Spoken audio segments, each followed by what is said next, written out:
દાખલા તરીકે એક વ્યક્તિએ મને કંઈક કીધું કે તમને સમજ નથી, અથવા માનો કે મેં ફોન કર્યો ને ફોન ઉપાડ્યો નહીં એને, એટલે ફોન ઉપાડ્યો નહીં એટલે ફોન નથી ઉપાડ્યો હોય એની વચ્ચેની સ્થિતિમાં મેં જે કંઈક બનાવી લીધું એના પ્રત્યે મારી અવેરનેસ નથી, અને હું એવું બોલું છું એ ફોન ઉપાડે તોય શું ને ફોન ન ઉપાડે તોય શું, મને કઈ એમ ફરક નથી પડતો. આ ભ્રમણા છે. એટલે હવે ફોન મેં કર્યો અને કોઈ ઉપાડ્યો નહીં, માનો કે હવે હું આને વેલ્યુ કેટલી આપેલી છે, મેં આને વેલ્યુ કેટલી આપેલી છે.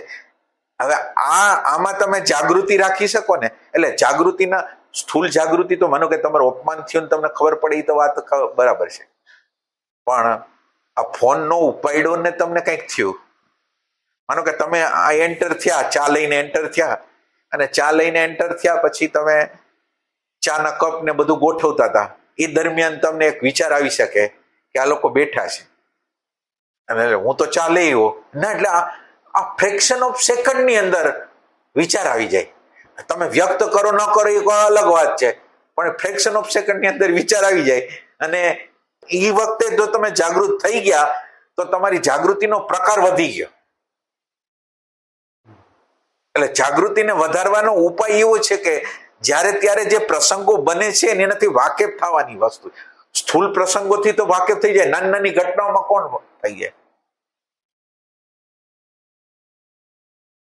માનો કે ચા લઈ આવ્યા ને, હવે ચા લઈ આવ્યા પછી એને કપ ગોઠવવો પડે કે એ બધું કરવું પડે ને, તો એની અંદર સૂક્ષ્મ આવી જાય છે ને, બરાબર બરાબર, માઇક્રો લેવલે હોય.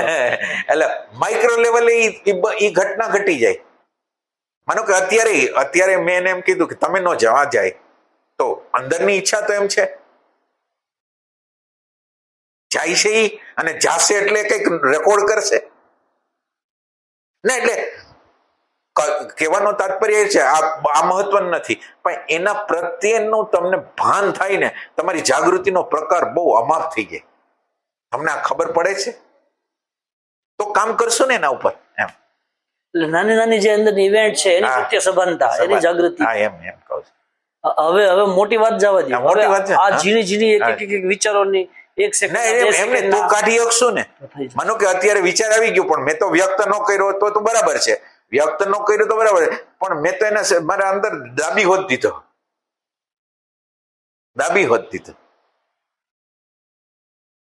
અને આ નેચરલ વે છે, એમ કે એવું કઈ નહીં કે ગમે વ્યક્તિમાં આ થઈ શકે, આખી માનવ જાતની અંદર થઈ શકે. એટલે નોંધ તો બરાબર હતી ને? હા, બરાબર છે. સરસ. એટલે એટેન્શન ની તાકાત, એટલે અંદરની અવેરનેસ ની તાકાત જેવો એ અંદરના ને પામી જાય છે. તમે ના, એટલે તમે એટેન્શન ને અવેરનેસ ને તમે નાની વસ્તુ ન માનો, એ તમારા અંદરનું નાનું, એટલે તમારી અંદર જેટલી અવેરનેસ હોય એટલી પ્રકારે તમે એને પકડી તો લ્યો જ છો. એટલે આપણે એમ કહીને કે કોઈ આપણાથી જાગ્રત હોય એની આગળ છુપાવવું છે તો છુપાઈ તો નહીં ને.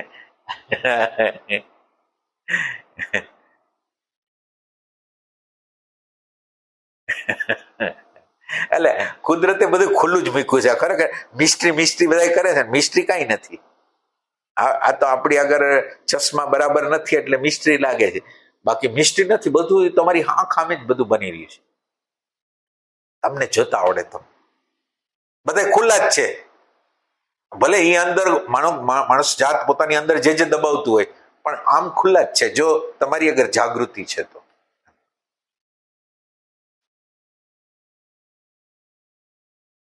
આ સેન્સિંગના રૂપમાં કામ કરતું હોય, સેન્સ ફટ કરતું સેન્સ કરી લે અંદરનું તત્વ. તમે એને જેટલું જીવંત રાખો ને, તમે એને તમારા જીવનની અંદર જેટલી એન્ટ્રી આપો ને, એની અંદર એની રીતે સેન્સિંગ કરી લે છે. એટલે જાગૃતિને તમે તમારા સબકોન્શિયસ અનકોન્શિયસમાં દબાવી દો તો કોઈ પલે તમે માનો કે અત્યારે મિસ કરશો ને, એ પોતે જ પાછું રિપીટ કરશે કે આ જગ્યાએ આવો પાછા. એ પોતે, એમાં આપણે કંઈ કરતા નથી, એ પોતે તમને આખી ઘટનાને તમારી જાગૃતિના પડદા ઉપર લઈ આવે કે આ છે એ રીતે. એટલે શબ્દ અને વિચાર વગર કેવું કામ કરે છે એ તમે જુઓ. આમાં તો આપણે કોઈ શબ્દ કે વિચાર તો તમારો એટલે આમ શબ્દ અને વિચાર તો ચોથા ડાયમેન્શનમાં હોય તો એને જોવા વાળું કોણ? તો એના કરતા કેટલું સૂક્ષ્મ હોય તો પછી, અને એના કરતા વધારે સૂક્ષ્મ થઈ ગયા એમ છે, હજી વધારે એમ.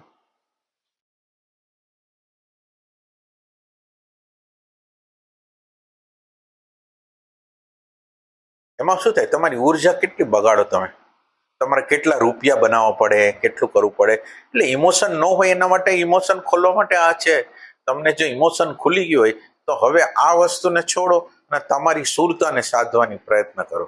હવે તમારા માટે નિષ્કામ કરવો એટલે જીવનની અંદર તમારી સામે આમને સામને આવી જશે ત્યારે તમે એ કરવાના જ છો. એટલે તમારી સામે આવી જાય તો એનો કરો, પણ ઓમ ઊભું ન કરો ને અત્યારે તો વધારે સારું.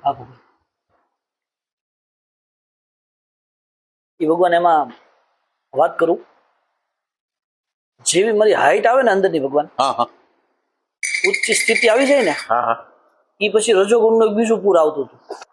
એમ તો ઉલટ સુલટ કરી નાખવું, આમ કરી નાખવું, તેમ કરી નાખવું, અથવા તો એવી દિવ્ય કલ્પના કરીને એ ચિત્ર ઊભું કરીને એવી ને એવી ઘટના ઘટાડતો. બરાબર. મેં આવું ઘણું હાલે આવ્યું. બરાબર બરાબર બરાબર. પછી હવે એ આપની સાથે છેલ્લે મારે ચર્ચા થઈ ને પછી રજોગુણ ગયો. હવે એનું નિર્મૂલન થયું એવું લાગે, અત્યારે લાગે પણ કઈ ખબર નથી. અત્યારે હવે એ મંદ પીડ્યું ના, એને ઓછું રાખવાનું. હવે એમાં શું થાય, તમે એમ સમજો, એ પૈસા માનો કે 5 લાખ 10 લાખ 15 લાખ જેટલા ભેગા થાય, એ તમારા સંકલ્પ દ્વારા, તમારી એનર્જી દ્વારા એ ભેગા થાય. અને એ બધી વસ્તુ અને બને કે આ પુણ્ય ખાલી બીજા લોકો એપ્રિસિએશન કરે એમ જ તમારું ખલાસ થઈ જાય અને તમારું અંદરનું ભજન છે એ તો રહી જાય. એટલે અત્યારે હવે તમારે છે ને ભજનમાં ધ્યાન રાખવાનું છે, ઓલી વસ્તુ જવા દેવાની છે.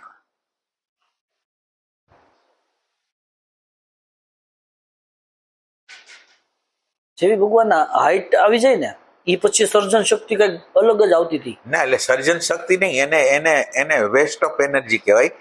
કે તમારી અંદર એક વિશેષ શક્તિ દાખલ થાય ને, હવે એ વિશેષ શક્તિનો ઉપયોગ સેપરેશન કરવા માટે ઉપયોગ કરવાનો હોય. ના, એટલે અમે જોયેલું છે એટલે હું તમને કહું છું કે આ શક્તિ જેવી આવે ને એટલે અંદરના અણુ પરમાણુ છે ને એ ચાલુ થઈ જાય.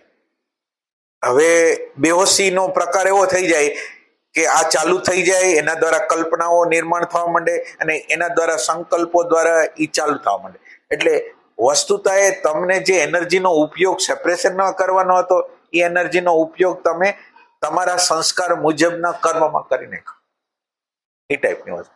એટલે આ તો બહુ જોવામાં આવ્યું છે કે જ્યારે એનર્જી તમારે વધારે ફ્લો થઈ હોય ને પછીના સમયમાં જો તમે કેર ન કરો ને, ઉર્જા બોલવા ચાલવામાં, બીજાને બોધ આપવામાં કે બીજી કોઈ પણ રીતે તમારી આખી સ્ટોરી બનાવવામાં કોઈ પણ જગ્યાએ વહી જાય. તમને જે અનુભવ થયો છે એ કહેવામાં ગમે ત્યાં વહી જાય, કઈ ખબર નહીં.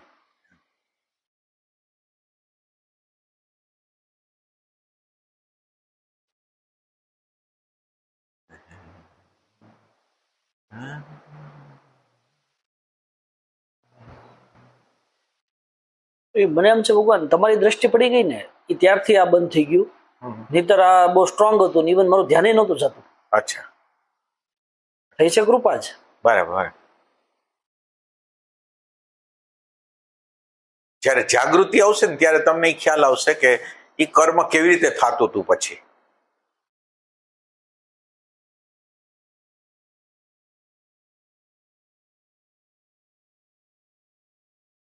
એમાં શું થાય, તમારી આગળ સંકલ્પો સારા વિચારો, હવે એ બધાની ગતિ કરવાની હોય અંદરના અંતર્યામી માટે, એ તમે બહાર માટે ઉપયોગ કરતા હતા એમ, એ રીતે. હા, એટલે આપણું ઇમોશન સેન્ટર ન ખુલ્યું હોય તો આપણે એનો ઉપયોગ કરી શકીએ, પણ પછી તમે વધારે પડતું કરો તો પછી તમને ઈજ્જત મળે, તમને માન મળે. તમારે શું કરવું છે હવે? મન છે એ કામના રહિત થાય એના માટે મારે શું કરવું?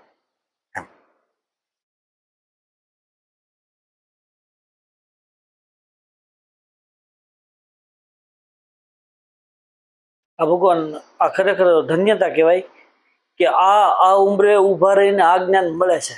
હા, એ તો છે જ. આ તો કૃપા કહેવાય મને ના ના લાગે. ના, એટલે આપણે જે જગ્યાએ ઊભા હોય ત્યાંથી ગાઈડલાઈન મળે તો વધારે સારું રહે ને, એમ એ રીતે વધારે સારું.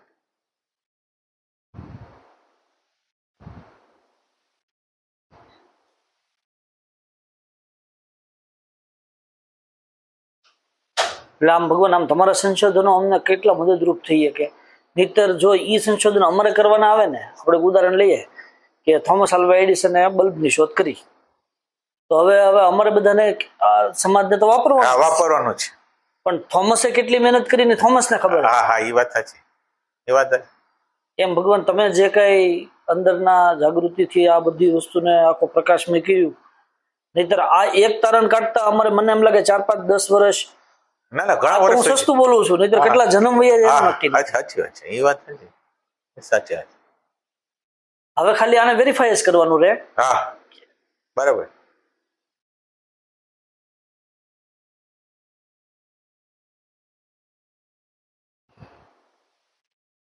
અને જ્ઞાનની એક ચમત્કૃતિ એવી હતી ભગવાન, કે આપણે હમણાં જે ચર્ચા કરી હતી કે એક ફેક્ચ્યુઅલ વર્લ્ડ છે અને એક ટ્રુથનું વર્લ્ડ છે, અને એક સાયકોલોજીકલ શબ્દ અને વિચારનું. હા, એટલે હવે આ જ્ઞાન બરાબર, આ ઇન્ફોર્મેશન બરાબર, આ પ્રકાશ બરાબર, પણ જે વ્યક્તિ અહીંયા આવીને ઊભી રહેવાની છે ને, એના માટે જ આ ખુલવાનું છે, બાકી આ બંધ રહેશે ત્યાં સુધી. હા હા, એ તો છે જ ને, ચમત્કૃતિ છે એક. હા, સાચી વાત છે. ના, એટલે દરેક વખતે નવું વસ્તુ બહાર પડે, આપણે ટ્રાય કરતા હોય કે નવી વસ્તુ. પ્રશ્ન કરો તો થાય ને, નગર તો થાય નહીં. આમ ભગવાન, વચ્ચે એકવાર એવું હતું, આ જ્ઞાનના ગુપ્ત રાખવામાં આવે છે, પણ પછી એમ કે આ જ્ઞાન જો કોઈને ખોલી નાખવામાં આવે ને, વેલ્યુ નથી, વેલ્યુ નથી. એટલે એટલું કરી શકો કે તમારી આગળ જે લોકો આવે ને, એને એક પોઈન્ટ એવો કહી દો કે જે એના જીવનની અંદર ઉપયોગી થઈ જાય. પોઝિટિવનેસ તમે કોઈ પણ પ્રકારની આપો એને, તમે થોડીક અન્ડરસ્ટેન્ડિંગ આપો કર્મની કે એવી રીતે, તો એ રીતે તમે કરી શકો. તમારી આગળ જે આવે છે એ એમને એમ જાય નહીં. તમે કંઈક એક નાની વસ્તુ નાખી દો કે એને કામ લાગે, એના જીવનની અંદર પોઝિટિવ થવા માટે. એક પ્રભાવથી મુક્ત થવાની ટ્રાય કરવાની. તમારી મૌલિકતાનો તમે જન્મ આપો, તમારી મૌલિકતાથી જોવાનું રાખો.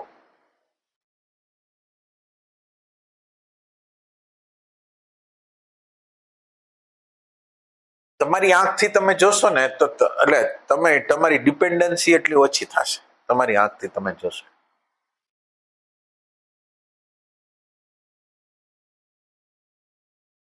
અને દાખલો તમે જે ગોતો ને એનો ગર્વ ન કરો.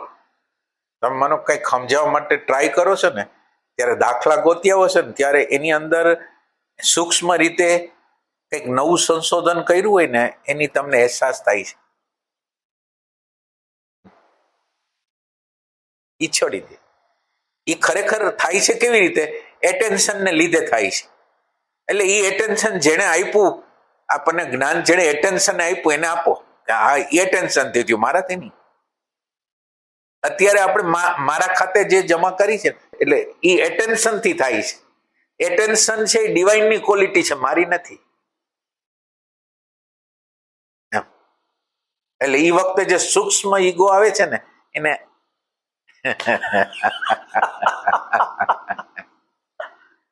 એમાં ભગવાન કઈક એડ કરીએ. હા, કે એક સોલિડ એક અવસ્થા છે.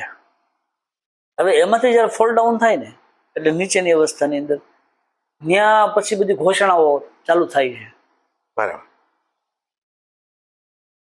ના, પણ તમે એને ઊંચી અવસ્થા કેમ કહો છો? માનો કે મને ઊંચી અવસ્થા કેમ કહો છો? ના, એટલે ઊંચી અવસ્થાનો ખ્યાલ તમારે પરસેપ્શન બદલવાની જરૂર છે. તમે ઊંચી અવસ્થા કોને કહો? હાલો, ના, ટ્રાય કરો. એટલે મનનું તત્વ હોય. હા, ના, એટલે એ ઊંચી નથી અવસ્થા. એ હું તમને કહું, આનંદનું તત્વ હોય. એ ઊંચી અવસ્થા નથી. શાંતિ હોય. એ આપણને ખોવરાવા, એટલે આપણો અંદર આઈડેન્ટિફિકેશનની અવસ્થા પેદા કરવા માટે આવે છે. એ અન્ડરસ્ટેન્ડિંગ માટે આવતું જ નથી. ને એને તમે સમજો, હું કહું એને માનો નહીં. પણ એને તમે હાયર કેવી રીતે કહો? જે આપણું અજ્ઞાન હટાવતું નથી એને પેલું તો એને હાયર કેવું એ જ ભ્રમણા છે. એ અવસ્થાને હાયર કેવી બહુ ભ્રમણા છે. માનો કે વાઇબ્રેશન એક વાઇબ્રેશન છે. વાઇબ્રેશન છે એ થર્ડ ઘટના છે. એક તમારું બીઈંગ પેલા હોય, બીઈંગમાંથી ભાવ અને ભાવમાંથી તરંગ ઉત્પન્ન થાય. બીઈંગ છે એ દર્શન છે, દર્શનમાંથી ભાવ ઉત્પન્ન થાય, ભાવમાંથી તરંગ ઉત્પન્ન થાય. તરંગ છે એ ત્રીજી અવસ્થા છે. એ તરંગ ઉપસ્થિત થયો છે વાંથી થયો છે, દર્શનમાંથી કે વિચારમાંથી ઉત્પન્ન થયો છે. તો એ જે ઊંચી અવસ્થાનો આ તરંગ છે, અન્ડરસ્ટેન્ડિંગ નથી. આ તો છેલ્લું પરિણામ છે તરંગનું. અને આ તરંગે કેવી રીતે પ્રગટ થયો છે, કઈ ગ્રેસથી પ્રગટ થયો છે એ ખબર નથી. પણ તરંગને મહત્વ આપવાનું નથી, અન્ડરસ્ટેન્ડિંગને મહત્વ આપવાનું છે. એને તમે બરાબર અન્ડરસ્ટેન્ડ કરી લ્યો. અન્ડરસ્ટેન્ડિંગ વગરના ના, એટલે અમારા જીવનનો જ અનુભવ છે કે તરંગોએ કાંઈ કરતા કાંઈ અમારા જીવનની અંદર કર્યું નથી સિવાય ભ્રમણા. ના, એટલે મોટું અન્ડરસ્ટેન્ડિંગ છે આ, કે તરંગો થોડી વાર માટે ગ્લુકોઝનું બાટલા જેવું ચડાવી દઈએ પણ પછી તો હાવ જીરો. ત્યારે જીરો. માનો કે મને અત્યારે ગ્લુકોઝનો બાટલો ચડ્યો તોય હું જીરો છું. હું તો એમ માનું છું કે બહુ સારી અવસ્થા છે ને ફલાણું છે ને, એ મારા ઈગો ખાતે જ જમા થાય છે. અને આને અલ્ટિમેટ માનીને હું અન્ડરસ્ટેન્ડિંગ તરફ નજર જ નથી કરતો. હું તો કમ્પેરિઝન કરું છું કે હમણાં કોઈ ઘટના એવી વિપરીત ઘટી જશે, આ અવસ્થા છે, અને હમણાં કોઈ વિપરીત ઘટના ઘટી જાય તો ઊભું રહેશે આ વાઇબ્રેશન. તો વાઇબ્રેશન જે ઊભું નથી રહેવાનું સમજ વગર, તો એ સમજને તમે વેલ્યુ કા ન કરો? સમજને વેલ્યુ આ હાયર અવસ્થા છે જ નહીં. એ હાયર અવસ્થા હોવાનો દેખાવ કરીને તમારા અંદરની અન્ડરસ્ટેન્ડિંગને અટકાવે છે, તમારી સમજને અટકાવે છે. તમને જયારે આને વેલ્યુ ઝીરો જેવી થઈ જાય ને, ત્યારે અન્ડરસ્ટેન્ડિંગ તમારી અંદર આવશે. આની કોઈ વેલ્યુ જ નથી. તમને જયારે આ પ્રગટ થતો હોય ને, આનંદ પ્રગટ થતો હોય, બધું પ્રગટ થતું હોય ને, તો તમને એમ લાગે, હવે તમે વિચાર કરો આનંદ, ચાલો તમે વિચાર કરો આનંદ આવે છે, શાંતિ આવે છે. શાંતિનો મૂળ હવે એક શાંતિ છે અને એક શાંતિનો અનુભવ કરનાર છે. તમે આનંદનો અનુભવ કરનાર છે. હવે આનંદનો અનુભવ કરનાર છે એ જગ્યાએ રહેવું છે કે આનંદના મૂળ સ્ત્રોતને ટચ કરવો છે, શાંતિના મૂળ સ્ત્રોતને ટચ કરવો છે. તો તમે તો આ જગ્યાએ સંતુષ્ટ થઈ ગયા, હવે તમે ક્યાં જવાના આગળ? એટલે તમે બરાબર અન્ડરસ્ટેન્ડ કરી લ્યો કે કરવું છે શું. એના મૂળ સ્ત્રોત લગીને જવું છે. દરિયા કિનારો 15, 20, 25 કિલોમીટર દૂર છે ને હવા માંડીને આપણે એમ થઈ ગયો પતી ગયો, વાત પતી ગઈ. એમ નથી, હજી દરિયા સામે આવવાનું બાકી છે.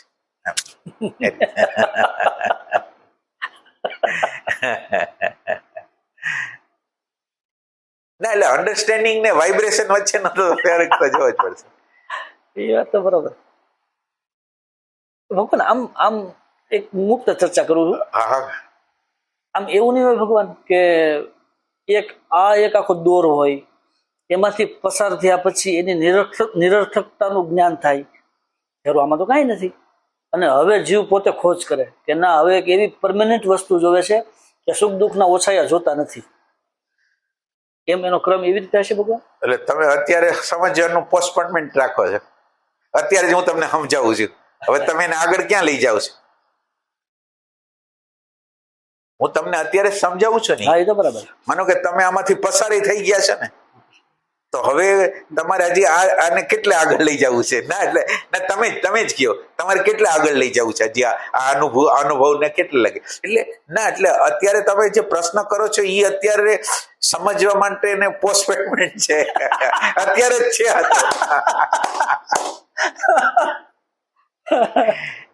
એટલે એમ કે સમયનું ફેક્ટર તમે દાખલ કરો છો. સમયનું ફેક્ટર દાખલ અત્યારે આ ક્ષણે જ હું તમને કહું છું કે આમ છે, તમે જોઈ લ્યો, આગળ વહી જાઓ. હવે ના, એટલે અંદરની લુચ્ચાઈ યંત્રની જુઓ. કે એને હજી આમાં જીવવું છે, એટલે એ એના કારણો ખારા બતાવે છે.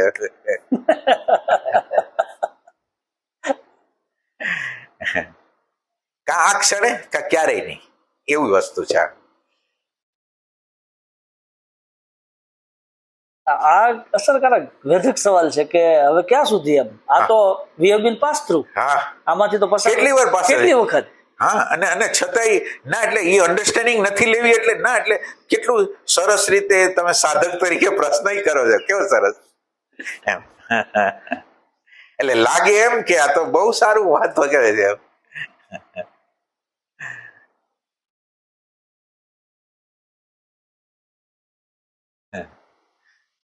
આ ચાલાકીઓ જેમ જેમ પકડાતી જાય ને, યંત્ર તમને છેતરી ન શકે પછી.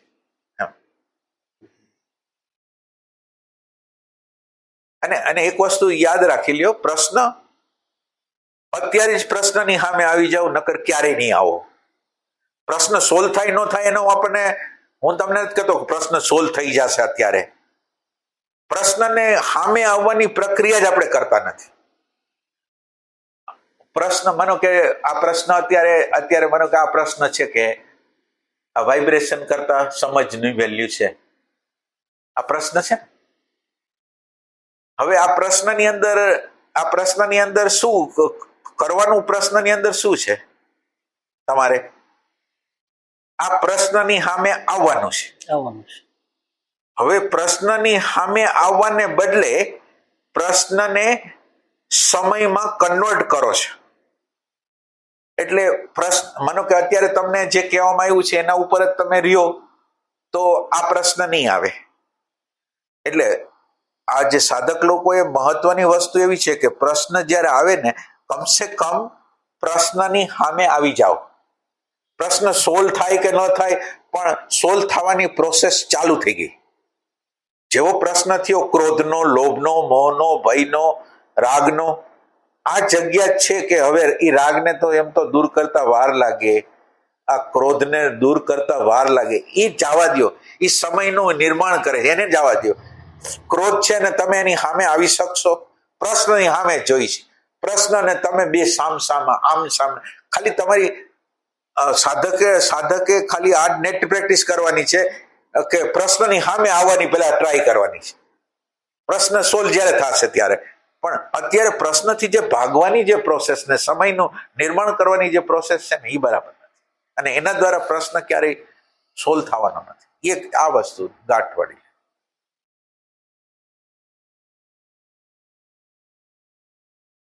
એટલે ઘણા લોકો એમ કહે છે કે પ્રશ્નને સોલ્વ કરતા તો સમય થઈ જાય. સમય થાય જ નહીં, એક સેન્સથી સમય થાય જ નહીં. પણ એ સમય શેનો થાય છે? સમયનું નિર્માણ કેવી રીતે થાય છે? તમે જ અંદર સાયકોલોજીકલ સમય ઉત્પન્ન કરો છો. એટલે સમયનો અંત ત્યારે થઈ જાય પ્રશ્ન હોય ને તમે આમને સામને આવવાની ટ્રાય કરતા હો, તમે અને પ્રશ્ન. હવે આ તમારી નેટ પ્રેક્ટિસ છે. હવે આ નેટ પ્રેક્ટિસને તમે છોડી અને એને લંબાવો છો કે આને તો વાર લાગે ને, કઈ ક્રોધને કઈ ટૂંક સમયમાં જાય. એટલે આનો પેલો તો સમયને સ્ટોપ કરી દેવાનું પેલી પ્રક્રિયા છે. એટલે સાધનાનો પાયો જે છે એ અહીંથી છે. સમયનો અંત કરવો એટલે પ્રશ્ન અને તમે આમને સામને આવી ગયા. સમય એટલે જે છે અને જે હોવું જોઈએ એના તરફ ગતિ કરો છો. કે આ ક્રોધ છે ને, ક્રોધને કાઢતા અમુક સમય લાગે. એટલે તમે ક્રોધની સામું અત્યારે આવતા નથી, અને અત્યારે નથી આવતા તો ક્યારેય નહીં આવો. એટલે સાધકે આ એક ઇમ્પોર્ટન્ટ વસ્તુ છે કે સાધકે જ્યારે પ્રશ્ન આવે ને ત્યારે પ્રશ્નની સામું રહેવા માટેનો પ્રયત્ન કરો. ત્યાંથી એનું સ્ટાર્ટિંગ સમય રહિતતાનું થશે. પછી ગમે ત્યારે જે થાય એ થાય, પણ પ્રશ્નની સામે આવવાની પ્રોસેસ થાય છે. મેરી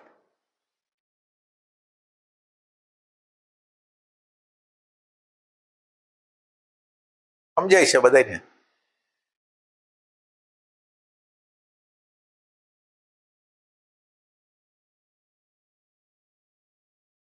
તમારી અગર એટેન્શન અથવા અવેરનેસ છે ને, તમે આટલું આમ નોંધી લ્યો, આટલું એટેન્શન ને અવેરનેસ થશે ને, તમારે કોઈને પૂછવા નહીં જવું પડે કે શું કરવું છે, કેમ કરવું છે. બસ આ જ તમારી મૂડી છે. જે એટેન્શન કયો, અવેરનેસ કયો, એ ગમે એમ કરીને તમે તમારા જીવનની અંદર પેદા કરો. તમારે કોઈને પૂછવા નહીં જવું પડે ગુરુજી કે આ વસ્તુ આમ છે. ગુરુ આ જ છે. એટેન્શન અવેરનેસ ગુરુ છે. સાચો ગુરુ છે એ આ જ છે. આપણે જે ગુરુની પૂજા કરી છે જ નહીં. સાચું કહું છું. આ એટેન્શન ને કેદી આપણે ગુરુ માન્યો, અવેરનેસ ને કેદી ગુરુ માન્યો? કોઈ નથી માનતું. એટલે ઈ કરવાનું છે. ગુરુ તો આ છે, નિરાકાર છે, સાકાર નથી. અને આપણે સાકારને ગુરુ બનાવી દઈશું. પછી સાકારની અંદર જે પછી બધી વિશિષ્ટતા હોય એ બધી, પણ જેટલી વિશિષ્ટતા છે એ આ એટેન્શન અવેરનેસની. જેટલું એટેન્શન તમારું, જેટલી અવેરનેસ વધારે, વિશિષ્ટતા છે એની અંદર. તો એ આપણી વ્યક્તિગત નથી, એ સમષ્ટિની છે, આપણું નથી. આપણે તો એમટી થાય છે ત્યારે આપણી અંદર એ પ્રગટ થાય છે. આમાં કોઈ ઊંચું નીચું કઈ છે જ નહીં. લર્નિંગ પ્રોસેસ, જ્યાં એમ્પ્ટીનેસ છે ત્યાં લર્નિંગ પ્રોસેસ ચાલે છે. એટલે આ વસ્તુ યાદ રાખો કે તમે શીખો છો એમને હું શીખું છું તમારી આગળથી. ના, એક વસ્તુ તમારી અંદર એન્ટ્રી થઈ જવી જોઈએ કે આમાં એક તરફી, જેમ કે જે ગુરુ હોય એ જ આપે ને ઓલા લોકો તો બસ લેવાનું જ હોય, એવું છે જ નહીં. કુદરતે જયારે યોજના કરી છે ત્યારે બધી વસ્તુની અંદરથી લર્નિંગ કરી શકે એવી વસ્તુ છે બધાને.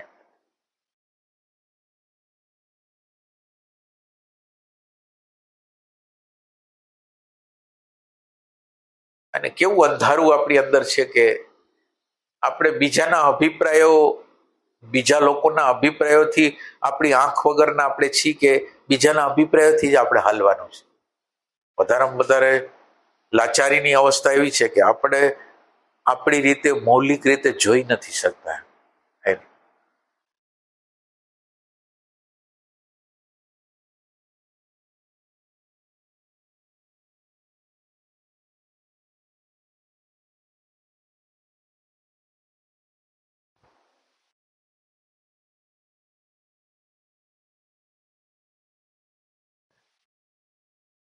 એટલે માણસો બિચારા આંખ વગરના છે. તમે આમ સાચી વાત કરી ને, માણસ આગળ આંખ જ નથી. બિચારો ક્યાં ભટકાશે, ક્યાં કરશે કઈ ખબર નથી. એ ટાઈપની વસ્તુ. અને એટલા માટે જ કહું છું, આ એટેન્શન ને અવેરનેસ એટલી બધી પ્રકાશ નામની તત્વ છે, એ તમને સતત રીતે ગાઈડલાઈન આપશે. એટલે આને તમે, આનું ઇમ્પોર્ટન્સ તમને જો વધારે થઈ જાય ને તો બહુ સારી વસ્તુ છે. આ જ જોઈશે, બીજું કઈ પ્રકાશ છે અને આ પ્રકાશની અંદર તમને બધું દેખાવાનું છે.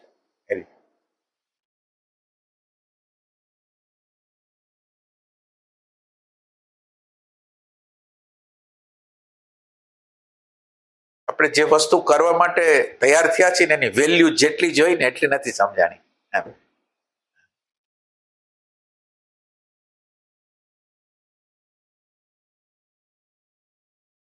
એટલે આમ સાચી વાત. જો પ્રેઝન્ટ મોમેન્ટ જ પ્રોપર સમજાઈ ગયું હોત ને તો એને તમે છોડી કેવી રીતે શકો? કોણ છોડે એને? છોડે કોણ? દેહ ને તમે. દેહ ને તમે. એટેન્શન, એટલે એટેન્શન ન હોય તો દેહ તો જડ છે. આ એટેન્શન ને લીધે જ કઈક ખબર પડે છે ના. એટલે આમ સ્પષ્ટ રીતે ભેદ તમને ખ્યાલ આવી જાય ને. આ જીવન તત્વ એટેન્શન સિવાય કોઈ છે જ નહીં, તત્વ જ નથી કોઈ. અને તમે આખી બધી વસ્તુ જો ઇન્ટેલેક્ચ્યુઅલ સેન્ટર કયો કે ગમે એ કયો, એટેન્શન ના લીધે જ છે. તમે માનો કે કોઈ વસ્તુમાં પાવરફુલ છો તો એટેન્શન ને લીધે છે. તમે માનો કે કોઈ પ્રશ્ન પૂછે છે ને તાત્કાલિક રીતે પ્રત્યુત્તર આપો છો, એટેન્શન ના પરિણામે જ છે. એટેન્શન ન હોય તો તમે કાંઈ ન કરી શકો. એટેન્શન બધાથી આપણને વાકેફ કરે છે. અને એટેન્શન જેટલું પાવરફુલ હોય એટલું તમારી અંદર જે રિસ્પોન્સ કરવાની તાકાત ફાસ્ટ હોય.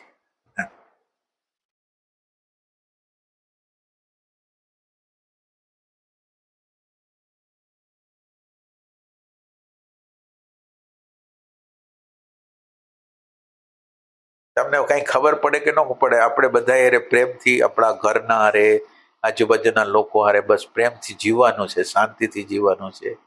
ઈ ખાલી યાદ રાખીને વ્યવહાર કરવાનો છે. આટલું તમને સમજે. બધા આપણાથી ખુશ થાય, બધા આપણાથી રાજી થાય.